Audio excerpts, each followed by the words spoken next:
استاذه فاطمه زهراء، الناس عيبوا عليك انك طلبتي 300 مليون ديال السنتيم كتعويض. هذه شكايه اولى فقط، هي وضعت في حقي شوف تيفي. دابا نتوما اللي كتبتوا هذا الشيء حاولوا تبتوه بامانه، حاولوا تبتوه بامانه.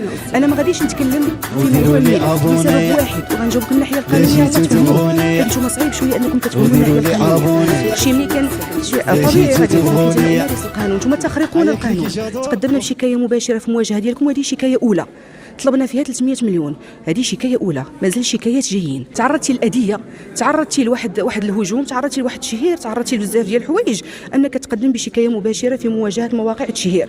هذا حقكم نتوما كصحافه، انكم الا شهرتم الناس او انكم تعديتوا على حقوق الناس او انكم اكذبتم على الناس وانكم درتوا شي حوايج اللي هي مكذوب فيها على الناس، فكونوا اكيدين بانه سوف يتم معاقبتكم طبقا للقانون.